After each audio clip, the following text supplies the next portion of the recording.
everyone, and welcome to Thrive video series 2022. This is our first video, and I am delighted to be interviewing Lois Raats for the second time.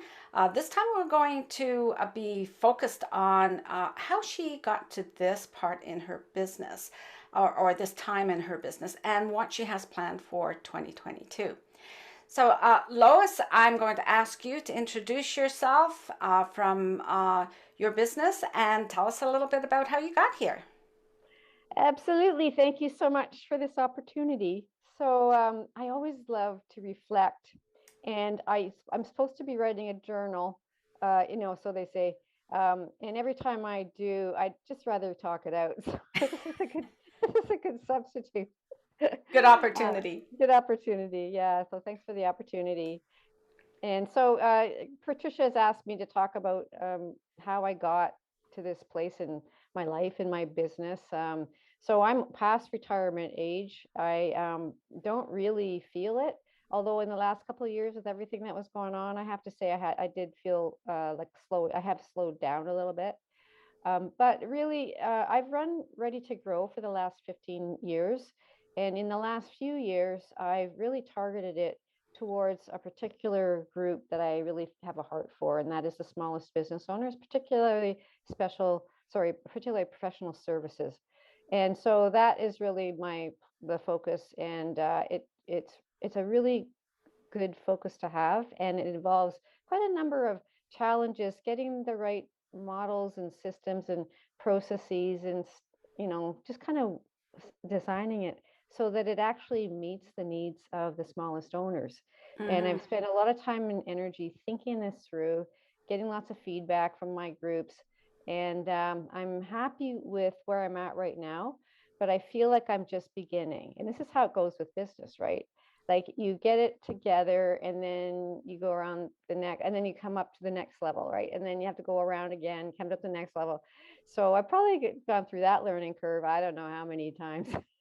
But the great thing about being in a learning curve is that as you progress kind of up the spiral, you actually can draw upon the things you've learned. So even though you feel like a startup every time, you actually aren't. And so you have a lot more at your disposal to make this year the best possible ever. So that's kind of where I'm at right now. And I don't know if that answers your question, but Yeah, yeah. that's a great segue into, think back to your early career. Were there skills that you picked up at that time that, even though many years later business could be very different, but you've pulled those skills and you keep pulling those skills in so that you can start or go on that cycle that you talked about? Absolutely. When I was in my 20s, as most 20 somethings, I needed to, the thing I needed to do the most, since I'm an INFP on the Myers Briggs, I'm very kind of introverted, reflective, even though I'm also extroverted and everything else. But I knew instinctively that if I didn't go on my own personal journey in my 20s, life wasn't going to go well for me because I wouldn't feel grounded. So I spent pretty much all my 20s getting those inner skills and like really working on my emotional intelligence. Doesn't mean I've learned much, but hopefully it's worked. But see, it really gave me a solid foundation for everything else that I've done. So during that period, I clarified that like what my life is all about. And I knew that it was about helping people move forward. And at Mm-hmm. that time, I was focused on career counseling. I was helping them move forward in their careers. As I moved on with that, I realized that I needed to broaden my skill base because the career is part of a much larger context of issues, and often there are family issues. So then I got training in family counseling. So basically, for my first till I was about, I don't know, probably in my late 40s, um, I was working as a counselor. I was Mm-hmm. working with individuals and families and couples and careers.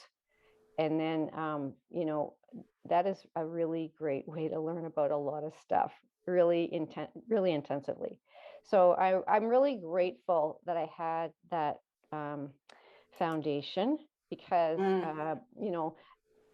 it's been a wonderful foundation for what I morphed into, which is really much the same, except in a different context. Because what I do now is I do individual coaching, I do executive coaching, I do organizational coaching and development, but really it's all just people, right? And so, and even business development is people, it's processes, it's conversations. So that was a tremendous foundation for everything that I've done. When I got into my 40s, I can't even remember what age it was, but it's probably around 45 or so. I started to feel like I didn't want to be in that context anymore. Even though I loved using those skills, I needed to find a different arena. And so then I transitioned into working with organizations, because organizations are groups of people. Like, it's quite similar, actually. In fact, in my counseling, I was often working with executives and managers in organizations, as an EAP counselor, which is, coaching. So, in many ways. So, again, I was glad for the foundation. It's really good to have a solidity to your training so that you're flexible. So I was really glad that I got the highest levels of stuff that I could at the time. And then when I was ready to move on, I just needed to, imagine myself with a different identity, different but related. And that's what I did. So when I needed to transition, I actually just started talking to people and saying that I was a business coach, because I was, right? I just hadn't, Yeah. I just wasn't in the arena quite yet, Yeah. Yeah. as far as I could be. So, and that's a really good principle for people, because when you want to make a switch, you have to try things on for size and see if they fit you. And then you have to get feedback from people so that they, you can see, well, like, do they think I can do this? Or like, do they? And so you're just looking, you're kind of like trying something on and moving into it. And as you move into it, you're learning as you go. But you've got this tremendous foundation, right? That's where the foundation comes in handy. So in a sense, you feel like a complete newbie with the new thing, but you're not, because you got all the old stuff to bring into it, and it makes life very rich. It's very enriching to be able to make a switch like that in ways that maybe someone else might not. So you made that switch around the age of 45. Can you see where in the last couple of years there was another opportunity for a major shift?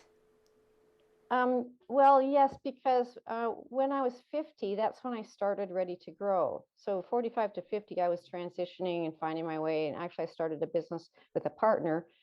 She moved away and we couldn't work together just because of that. So I had to rethink everything after the 2 years of that business. And so at that point, I said to myself, okay, what is the thing I love the most and am best at? And I realized that it was small business owners. So I just started moving in that direction with all of the skills I already had. And one of the things I seem to have a knack for is reverse engineering an outcome. So in other words, we imagine where this person wants to go, and then I reverse engineer the steps it's going to take them to get there. And the magic is when I get that coming out of their mouth. That's what a coach does. That's what a really good coach can do. And I know that you know what I'm talking about, because you're one of those good coaches, right? So it's not about my agenda for them. It's like the ability to pull the agenda out of them, and then also pull the steps out of them as to how they're going to get there. So the ability to do that has been really useful, because one of the thinking tools I've developed is a set of scorecards, and I'm always developing new ones. And I find that for people to get from point A to point B, first of all, they often don't even know what their questions are. Then they don't necessarily know what the steps are to take. And so the more that we can break it down for them in ways that make sense to them, then the more possible it's going to be for them to actually make the progress in that direction and get there. So I'm really big on this whole set of ideas. I love it. I spend my days immersed in it.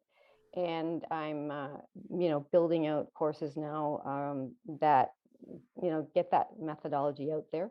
Hmm. So it's really fun. I have fun every day. It's really fun.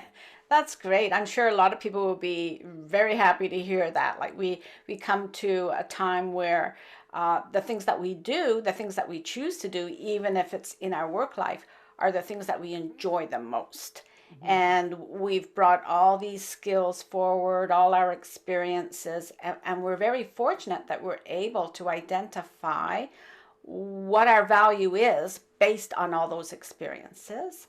And, we talk a lot about our big why. Um, Sometimes that evolves. That doesn't necessarily, it's like passion, right? It's not something that all on purpose, it's not something that you recognize right away. It's something that evolves. Mhm. So, thinking about it that way, let's go to your next decade. What, how would you say your why changed around that time? Because we're talking to people who are continuing to work after the age of 60, or we want to encourage them to, right, Lois? Because they still have a lot to contribute. So, was there some insight in that decade, in this decade? So I I my I feel like my business got pretty rocky over the last 5 years, and I would say the reason it got rocky has pretty much almost all to do with digital transformation. Mm, So I already had digital skills, uh, but I really wanted to set up a system and process that I could just run myself, mm-hmm. and and I didn't want to. And I actually had tried to have people like kind of program that for me, and I tried all different ways to get that happening. Nothing seemed to be working, and finally I just said to myself, I have to master enough skills so that I can basically set up the entire thing myself and run it. And the reason being, I'm not interested in investing my retirement savings in my business. Like, why would I do that? Right? Mm-hmm. So you Mm-hmm. get to a Mm-hmm. point where you are not as willing to make major investments in something because you want to kind of do it, kind of the on a lean basis. So Mm-hmm. the great thing is that I've actually been able to do that, but it was rocky. So I would say I won't go into all the details of the digital transformation, but it's like, well, you've got to get the right platform, and then you have to understand the platform enough to discover that it doesn't do this, this, or this.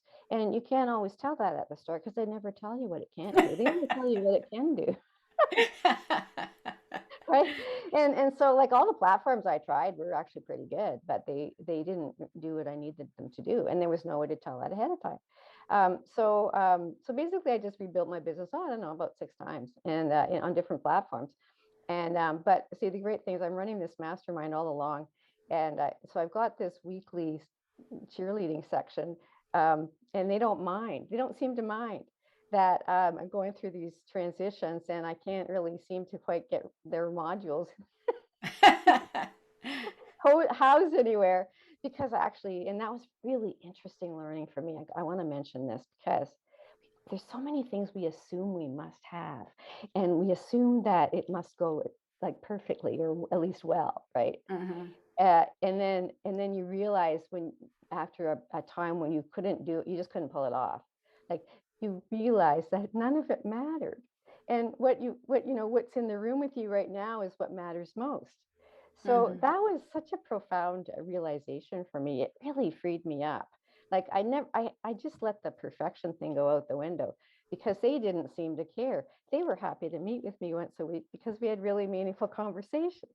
So, Mm-hmm. but that's not what they tell you. That's not what the marketers tell you. That's not what the business coaches tell you, even, or that lots of people out there will tell you, well, that's not the right formula. You shouldn't, you should never charge by the hour. You have to have packages. Like they'll tell you all kinds of nonsense that have nothing to do with you. So I really went through this process of saying, okay, well, they say that, but that's not true for me, and I don't really care. I'm going to do it the way that works for my people, And as long as it's working for them, I don't care what everybody else says. So it's great to get to that point.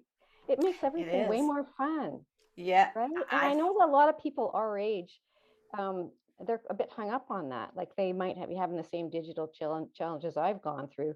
And they want to get their message out there, and they want to, build a business on their expertise, all of that. And it isn't easy, but I want to say to them, it's possible. It's possible. You just have to not give up. You have to be persistent, you have to be savvy, and you have to do your research. You have to talk to lots of people. It's still not, even if you do, even if you talk to the right people, it's still not going to be easy. So, but the fact is, if you want to do it, and it's part of what your purpose in life relates to, it will be fun. So, yeah, yeah. yeah. Yeah, I acknowledge you for having that insight that, well, there is a lot of talk about it doesn't have to be perfect, but it has to be good quality. And so you have found that your quality, your value is just the fact that people want to meet with you and have a good conversation. Mhm. But you I'll are tell you. always in the background, you are always willing to learn. And I think that is what's really important for us to be able to continue to contribute.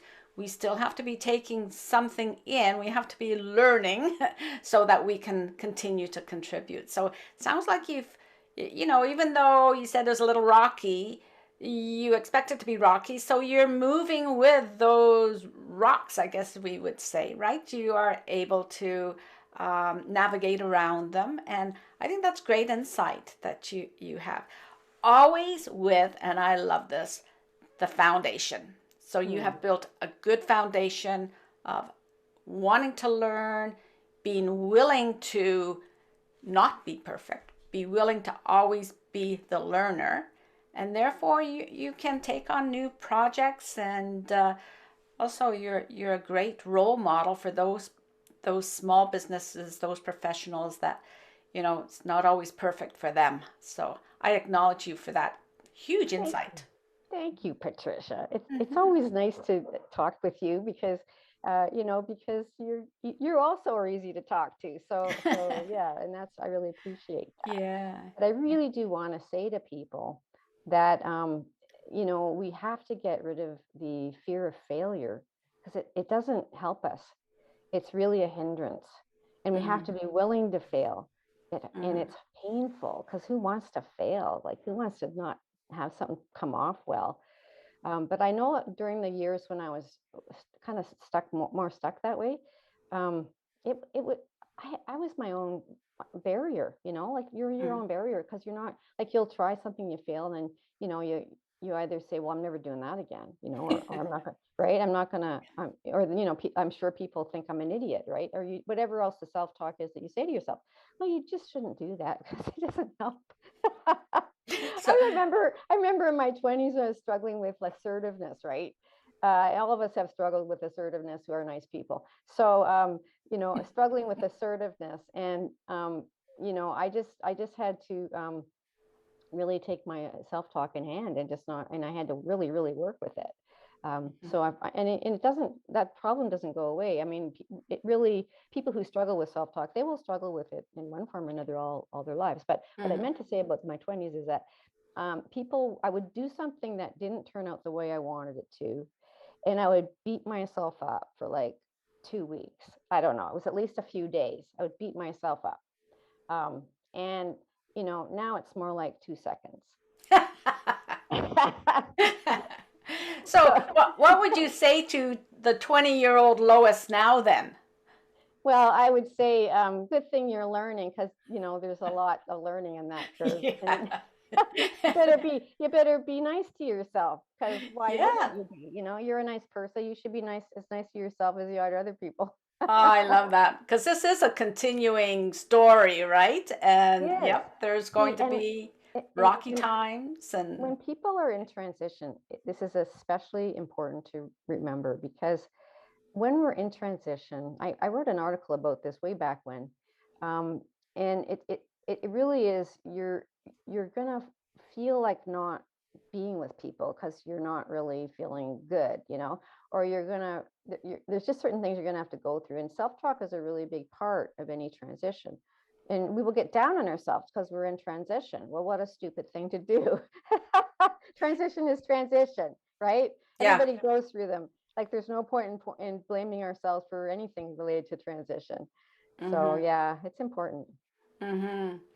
I'd like to, something that's been underneath all this conversation as well is, the self talk, but also this temptation that people have to compare themselves, their successes, their failures with others.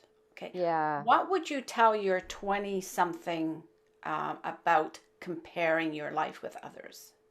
Oh, that is such a great question. Now, a big part of my personal development and my leadership development has been to actually view myself as a leader. Because in my 20s, I did not view myself as a leader at all. Mm-hmm. I didn't actually know really what I was. I knew I was a counselor, but I didn't see myself as a leader at all. What was really interesting was when I was, in my 40s somewhere, and you got your profile on LinkedIn, and they've gone through different things with testimonials and skills and all that stuff. So I put my skills up there, and then you're waiting for people to affirm that you have this skill, right? And like I put leadership up there, and like the next time I looked, I had 100 endorsements for leadership. I'm going like, how did I they see me as a leader? I don't see myself as a leader. What is wrong with this picture? So Going back to see what what you were saying in before. answer to your question, what I would tell my 20 something self is that there, yeah, like there are like so many different styles of leadership that are needed, and everybody can be a leader. Everybody is a leader when they take Yes. charge of their life, and in certain ways.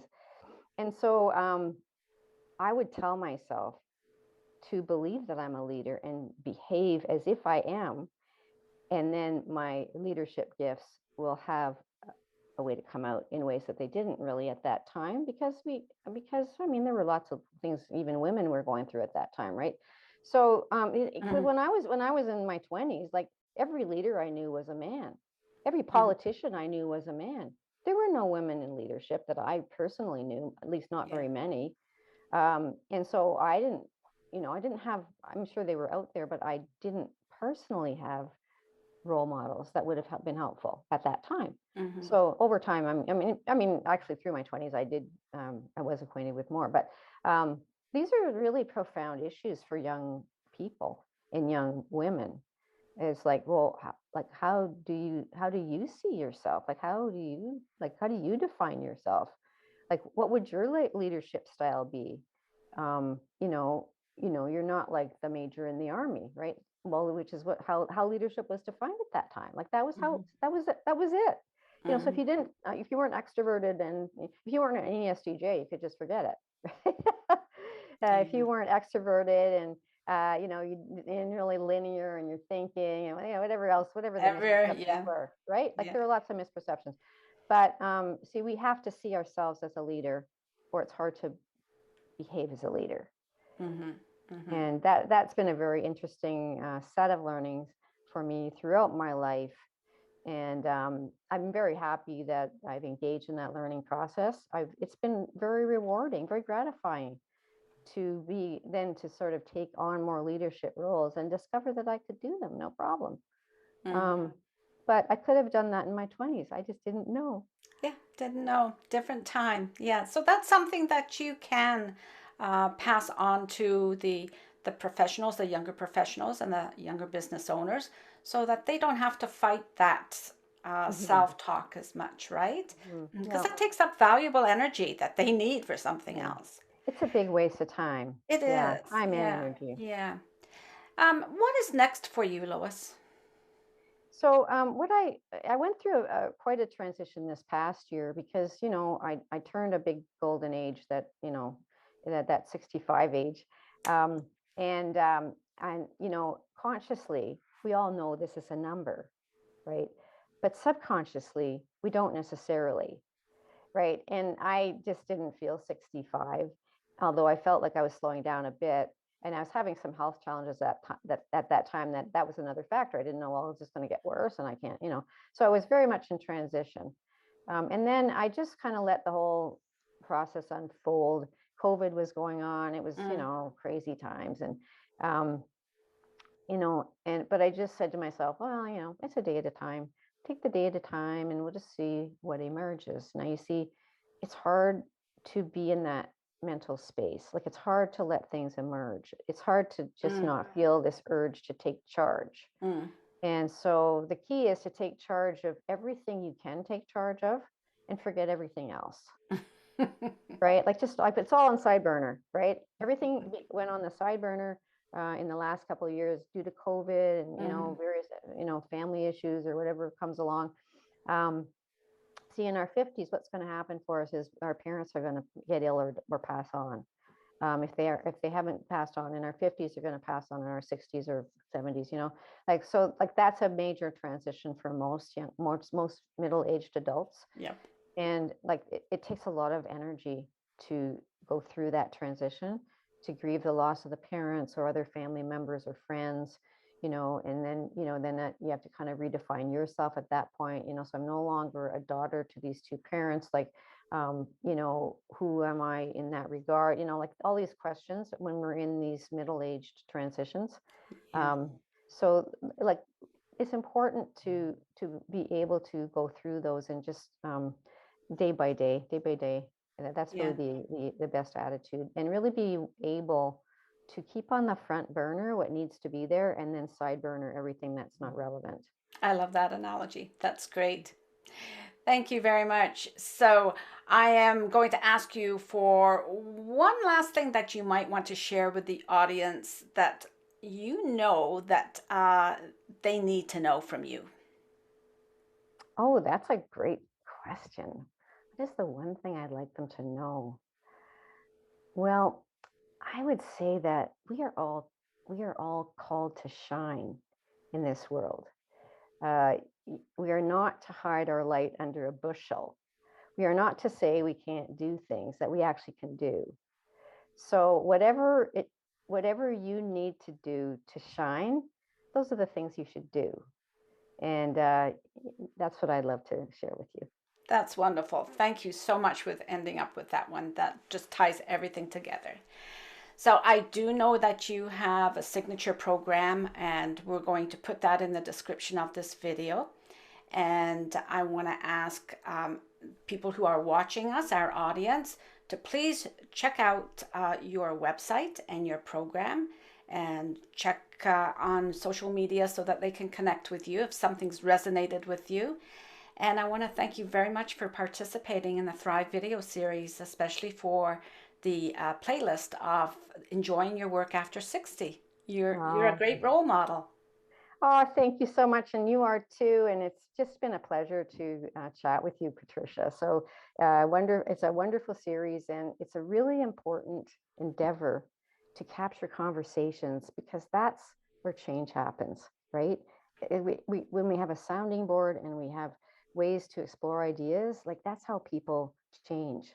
And so it's wonderful that you've got this series. Thank you. Another great share, Lois. Okay, thank you. And we will speak again later. Thank you very much. Bye-bye.